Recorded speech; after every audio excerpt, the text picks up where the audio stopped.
Hey guys, welcome to the Stream Spares, or welcome back if you've been here before. We are here with a new gaming handheld tech review. We've gone over the Steam Deck, we've gone over the Steam Deck OLED, and we've gone over the ROG Ally, and even gone as far as to compare them. So now we're here with what you can see on screen. This is called the Lenovo Legion Go.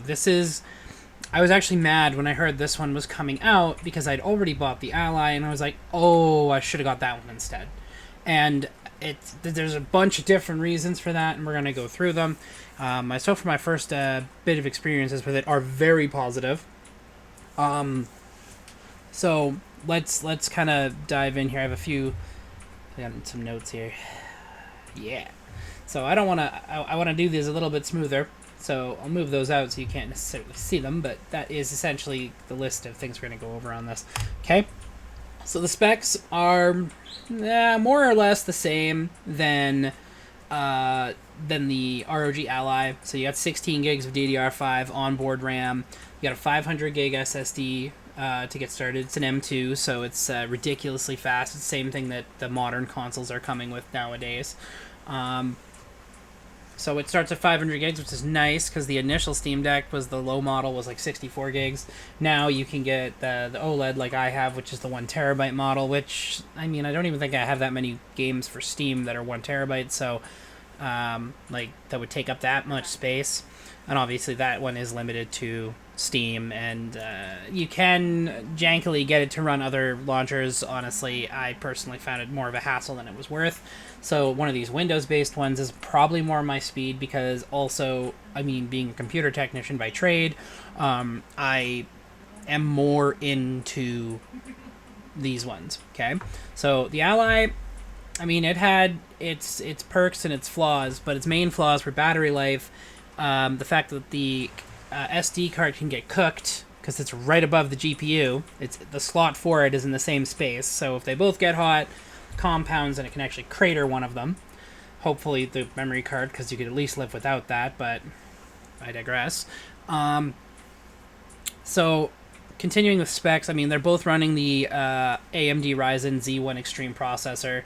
They're both the same speed, right? They're both the 3.3 with a boost capability of 5.1. So they're good. They're both excellent processors. However, where these guys are differing mainly, and what's making one more appealing to me than the other, is the form factor and the screen size. So the ROG Ally has kind of some its design is kind of outward like this, and it's kind of some sharp edges. I didn't really like that part, and one of the things it was lacking was a D-pad, or sorry, not a D-pad, pardon me, a touchpad to actually manipulate the Windows OS, because sure, you can get an on-screen keyboard turned on when you're actually needing it, but because most of the time if you're just playing games off of this, you're not going to need it.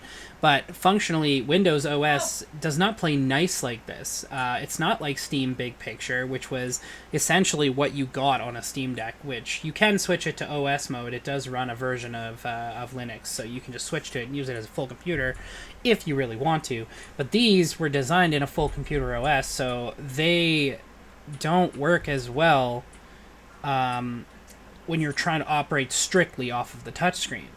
So what I've had to do with both of them is make minor tweaks to the OS, because it's like I don't want the taskbar hidden all the time, because I'm going to need to switch onto stuff on it all the time. But on the ROG Ally, you could turn on, you could configure it so that the analog stick could act as a mouse, but it was extremely sensitive, and the clicks could be rigged to the R1 and R2 button. Again, that sensitivity, though, made it extremely difficult to actually use the device as a computer if necessary. And also, they're all dockable. They're all dockable. You put them all on a TV dock and run them that way. It's fantastic. It looks great on the TV. The problem is if you have a splitter like I do, you have to turn off 4K, because my splitter's not 4K capable. If you have one, that's fantastic. But if you find that you're putting it on TV and it's not outputting an image, turn off 4K and see if it does then. Anyways, so of course they're 4K capable. They have their own built-in app installers. So the ROG Ally has the Armory Crate, which is questionable at best. Lenovo Legion Go, has the Legion Space, as it's called, and from what I've used of Lenovo in terms of, like, I've mainly used them in a work environment, but their software updating utility for both their work ones and this one are absolutely phenomenal. So, I mean, you've got the wicked APU that is a Z1 Extreme, right? It's an equivalent to like a 1650 Super, roughly, and it's a great little system. It's a great little system. So you've got really good storage to start off with, better heat dissipation design. Now I'm getting into the parts of it that I'm a little fanboy about, and that is the fact that you can actually remove the controllers. So as you can see in the image I have here that I've left on screen, there is like almost a seam between the screen and the controllers. That is because you can actually remove them. They are detachable, like a Nintendo Switch, which is one of the other reasons I really wanted this one, because this would let me have a native controller without necessarily leaving it connected. Now, I would say if I had to gripe about any part of that, it's the fact that the controllers, when you are detaching them, you have to pull down to get them to detach, not up. So like if you push the buttons on the back of a Switch controller to release the controllers, you pull up, and it's like a natural motion.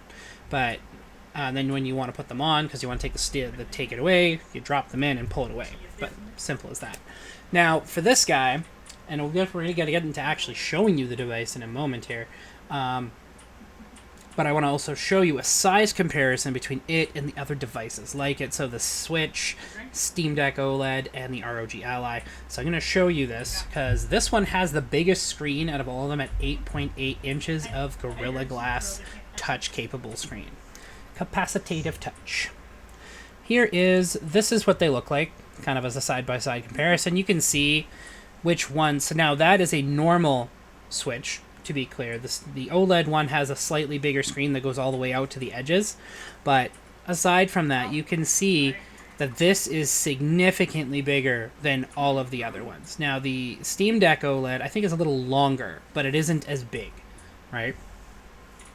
And so we'll go over these. So you can see you can see down here, this is the ROG Ally. Now, this is the first one. This isn't the 2024 version. I don't really want that one, honestly, after my experiences with this one.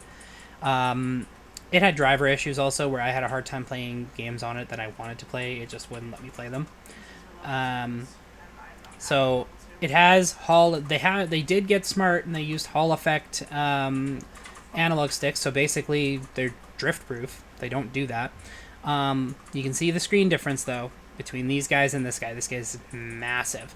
Now, the one model I bought was used, but you can see it still has something on the touchpad. It still has the cover on the touchpad, which is super cool to me. Now, the ROG Ally came with the box, the charger, and some little cardboard stand that I never used, and that was it. Whereas the Lenovo Legion comes with a case, its charger, and in this case, because I bought it used, they gave me a external keyboard to use on the dock. They gave me the dock, and they also gave me a specialty controller that's good for pretty much all platforms. And I don't think it came with it, but it was pretty damn cool. So let's just switch to this guy here, and I've got it over here for you, and I'll show you the case and everything. So this is the case it comes in, very Steam Deck-esque. Now I will say, one of its drawbacks is it is heavier than all of the other ones too. So it's a bigger thing, but it's heavy, it's chunky.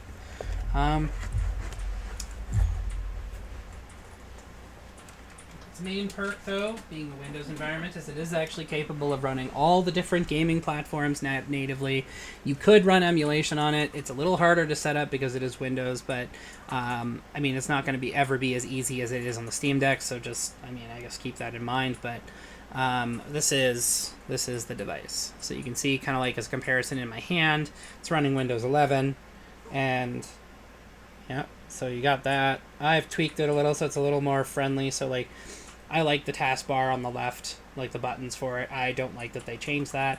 So as you can see, we got our back here, and it actually, like a Switch, has a leaning platform, so you can stand it up. You just did it again. This has dual Type-C ports, so it's got one right here, The helicopter just disappeared. and then one right here.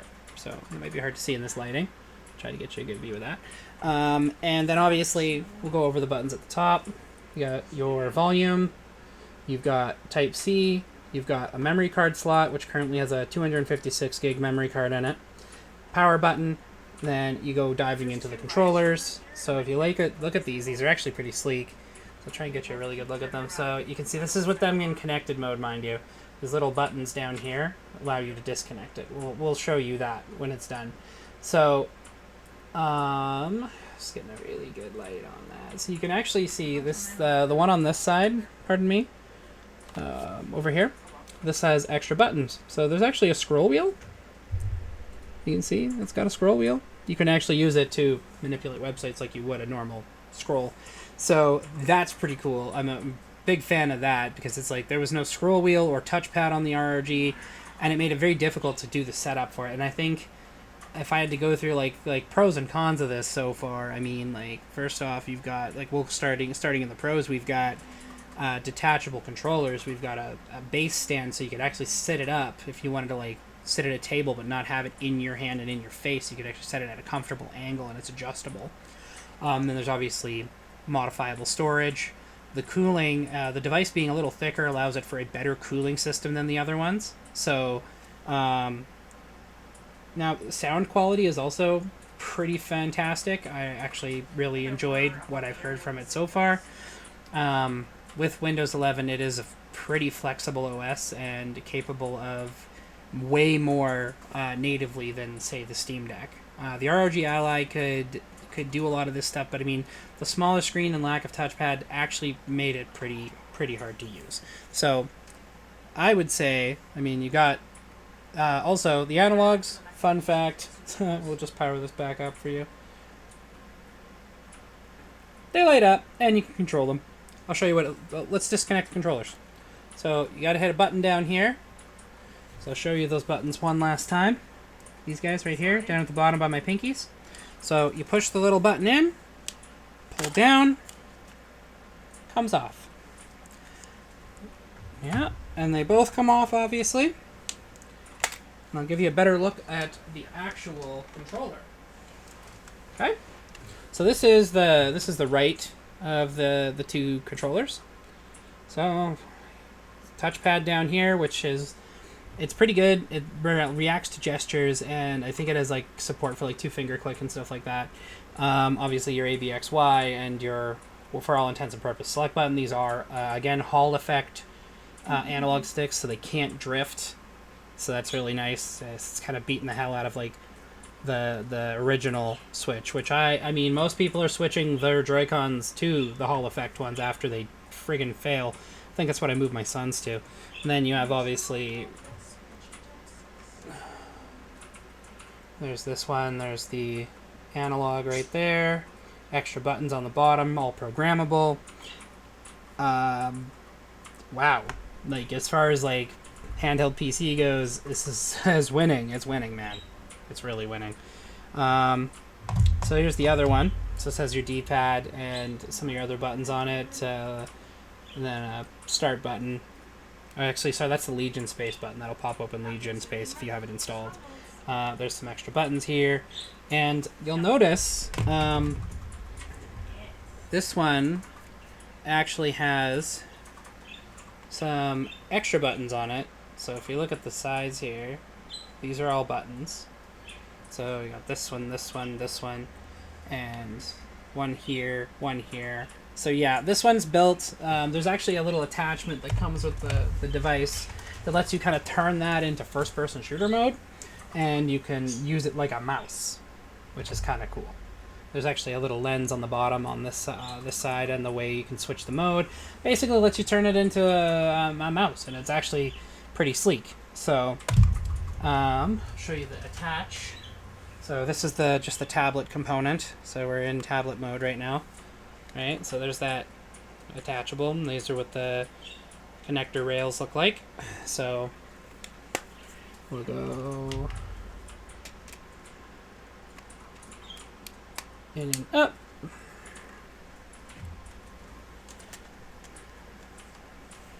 In and up. Okay, So they're nice and clipped in. And I really haven't done much actual games with it. I've been doing a lot of the setup. I would say the battery life is significantly more impressive because I did pretty much all of its setup, updates, and everything on battery. That was one of the main complaints people had with the Ally, is that its battery was poor in comparison, and you had to have it plugged in to really play anything of any good. This one seems to be a little smarter with those types of resources.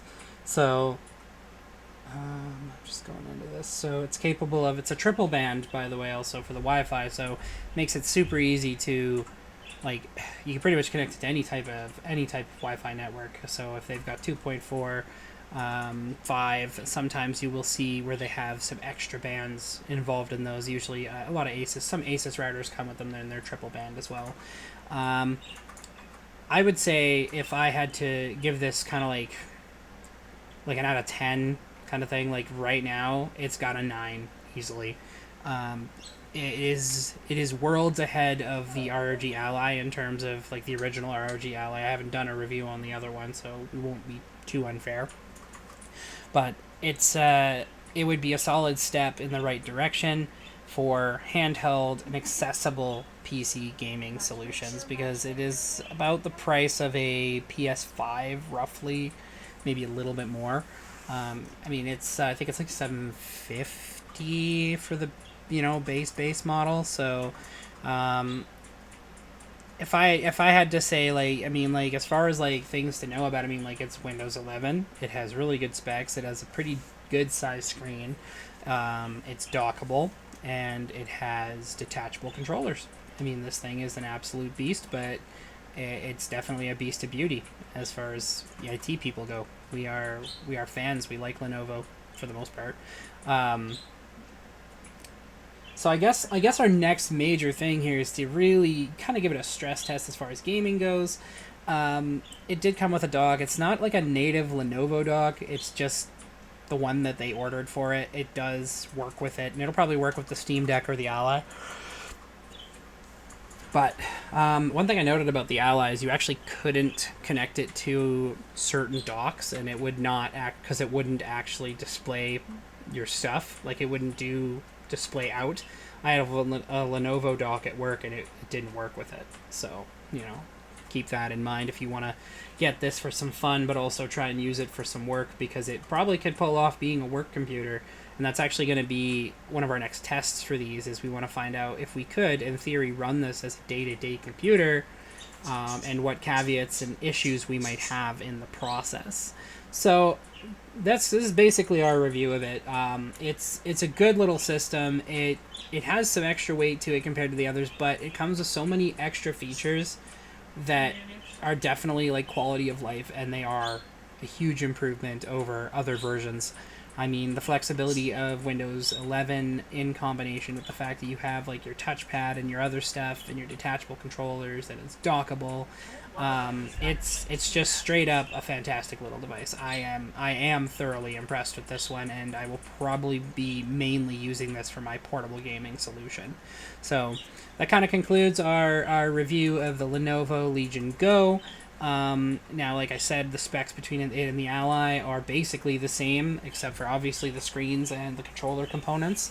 But they both have the same RAM, starting storage, and processor. So, I mean, depending what you are, like, if I were you buying these, feel them, like, get your hands on them before you buy them.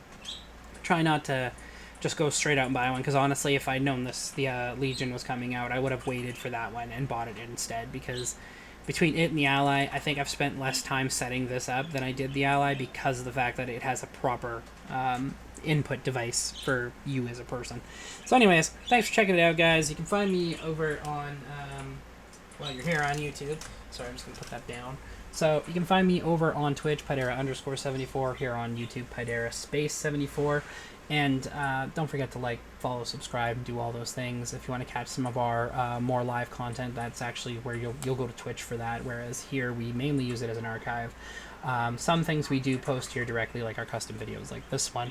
But if you want to support our channel, there's a couple different ways you can do it. We have our eBay channel, which is SV Retro Tech. We sell retro games and collectibles on there. So if you're in the market for some, go ahead, check it out, and we'll happily help you out with something. And we do some, finder services if you are looking for specific games.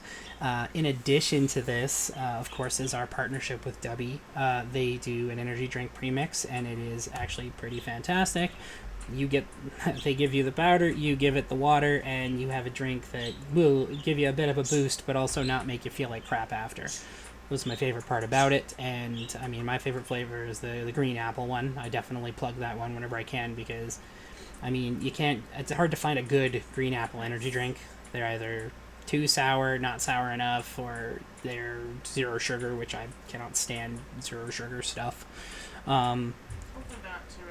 It's almost lost my train of thought there for a moment. Sorry, guys.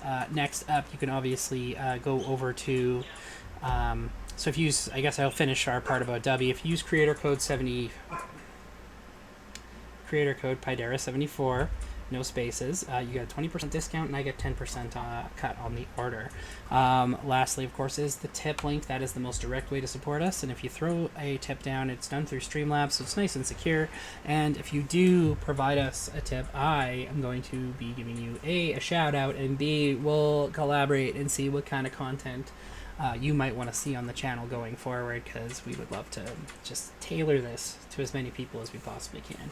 Thanks for checking out the stream space, guys. I will catch you guys next time.